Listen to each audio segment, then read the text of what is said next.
Good day, Striker, and other mysterious disappearance case we are going to tackle today. Disappearance of Eden Patz. Eden Callow Patz was an American boy who was 6 years old on May 25, 1979, when he disappeared on his way to his school bus stop in the Soho neighborhood of Lower Manhattan. His disappearance helped launch the missing children movement, which included new legislation and new methods for tracking down missing children. Several years after he disappeared, Patz was one of the first children to be profiled on the photo on the milk carton campaigns of the early 1980s. In 1983, President Ronald Reagan designated May 25, the anniversary of Eden's disappearance, as National Missing Children's Day in the United States.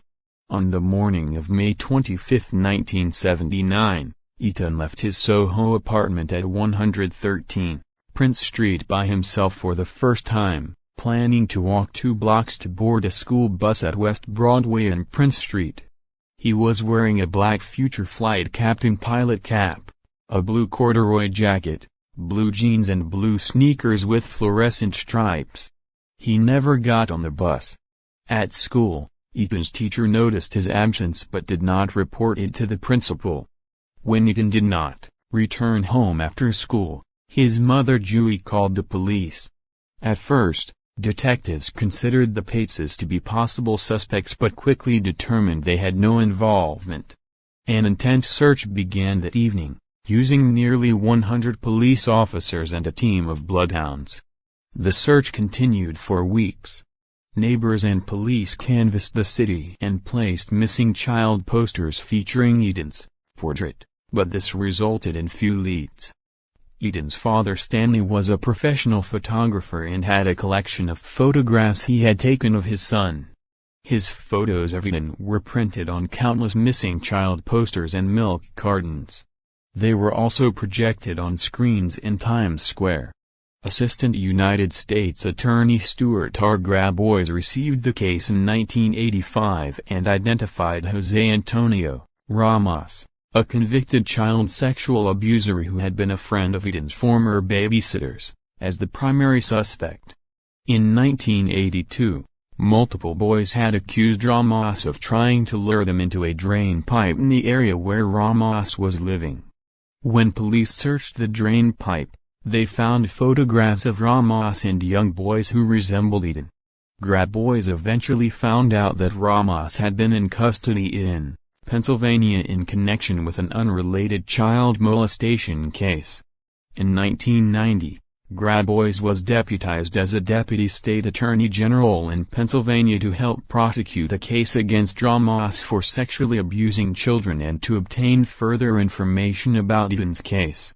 When first questioned by Grabois, Ramos stated that, on the day when Eden disappeared, he had taken a young boy back to his apartment to abuse him. Ramos said that he was 90% sure it was the boy whom he later saw on television. However, Ramos did not use Eden's name. He also claimed he had put the boy on a subway. In 1991, while Ramos was incarcerated, a jailhouse informant told Grabois and FBI agent Mary Galligan that Ramos had told him he knew what had happened to Eden. Ramos even drew a map of Eden's school bus route, indicating that he knew that Eden's bus stop was the third one on the route. 9. In a special feature on missing children, the New York Post reported on October 21, 1999, that Ramos was the prime suspect in Eden's disappearance. 10. Ramos had been known by the Patz family and was the prime suspect all along, but in the early 1980s authorities were unable to prosecute Ramos. Eden's body was never found. He was declared legally dead in 2001. Stan and Julie Patz pursued and won a civil case against Ramos in 2004. They were awarded a symbolic sum of $2 million, which they have never collected. Ramos has never been criminally prosecuted for the murder of Eden. Every year, on Eden's birthday and the anniversary of his disappearance, Stan Patz sent Ramos a copy of his son's missing child poster. On the back, he typed the same message, "What did you do to my little boy?" Ramos has denied that he killed Eden. Ramos served a 20-year prison sentence in the State Correctional Institution in Dallas, Pennsylvania, for child molestation. He was released from prison on November 7, 2012. Soon after his release he was arrested on a Megan's Law violation. Stan and Julie Patz had the 2004 judgment against Ramos dismissed after the 2015 trial of Pedro Hernandez convinced them that Ramos was not responsible for their son's death. Manhattan District Attorney Cyrus Vance, Jr. officially reopened the case on May 25, 2010. On April 19, 2012, Federal Bureau of Investigation, FBI, and New York City Police Department, NYPD, investigators began excavating the Soho basement of 127B, Prince Street, near the Patz home. This residence had been newly refurbished shortly after Eden's disappearance in 1979, and the basement had been the workshop and storage space of a handyman. After a 4-day search, investigators announced that there was nothing conclusive found. On May 24, 2012, New York Police Commissioner Raymond Kelly announced that a man was in custody who had implicated himself in Eden's disappearance. According to the New York Times, a law enforcement official identified the man as 51-year-old Pedro Hernandez of Maple Shade, New Jersey, and said that he had confessed to strangling the child. He stated in his written confession to police, "I'm sorry, I shook, sick, him." According to a 2009 book about the case, after Eden had $1 and had told his parents he planned to buy a soda to drink with his lunch. At the time of Eden's disappearance, Hernandez was an 18-year-old convenience store worker in a neighborhood bodega. Hernandez said that he later threw Eden's remains into the garbage. Hernandez was charged with second-degree murder. According to a New York Times report from May 25, 2012, the police at that time had no physical evidence to corroborate his confession. In 2012, a man from New Jersey, Jose Lopez, reached out to investigators. He believed that Hernandez, Lopez's brother-in-law, was in fact responsible for Eden's disappearance. Statements by Hernandez's sister, Nina Hernandez, and Thomas Rivera, leader of a charismatic Christianity group as St. Anthony of Padua, a Roman Catholic church in Camden, New Jersey, indicated that Hernandez may have publicly confessed in the presence of fellow parishioners in the early 1980s to murdering Eden. According to Hernandez's sister, it was an open family secret that he had confessed in the church. A New York grand jury indicted Hernandez on November 14, 2012, on charges of second-degree murder and first-degree kidnapping. His lawyer has stated that Hernandez was diagnosed with schizotypal personality disorder, which includes hallucinations. The lawyer has also said his client has a low intelligence quotient, IQ, of around 70, at the border of intellectual disability. On December 12, 2012, Hernandez pleaded not guilty to 2 counts of murder and 1 count of kidnapping in a New York court. In April 2013, Harvey Fishbein, Hernandez's legal aid criminal defense lawyer, filed a motion to dismiss the case, citing that Hernandez's confession in one of the nation's most notorious child disappearances was false, peppered with questionable claims and made after almost 7 hours of police questioning.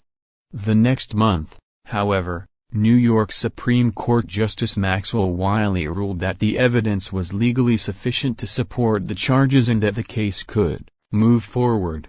He also ordered a hearing to determine whether the defendant's statements could be used at trial. Hernandez had a hearing in September 2014 about whether his statements made prior to police giving him his Miranda rights were legally admissible at trial. This would be influenced by whether or not he felt free to leave during the time before he was informed of his Miranda rights. The hearing was also to determine whether or not he understood the significance of the Miranda rights and was competent to waive them when he did so. This was significant because it would decide whether any statements made after that point by Hernandez were legally admissible at trial.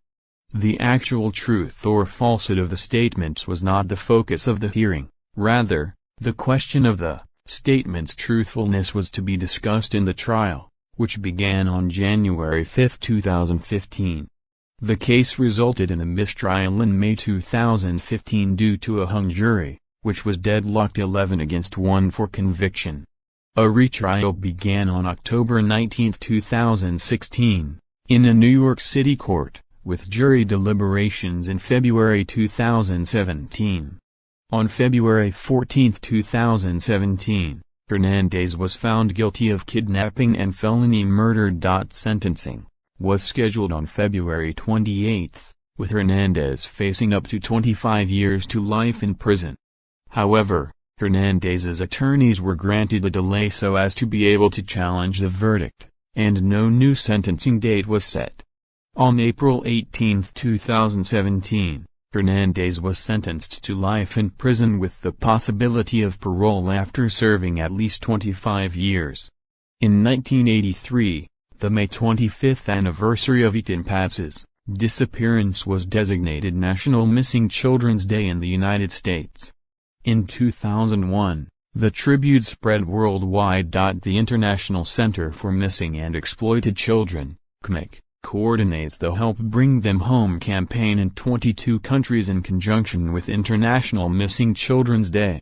The extensive media attention given to Eden's disappearance has been credited with creating greater attention to missing children, resulting in changes such as less willingness to allow children to walk to school, photos of missing children being printed on milk cartons, and promotion of the concept of stranger danger. The idea that all adults not known to the child must be regarded as potential sources of danger.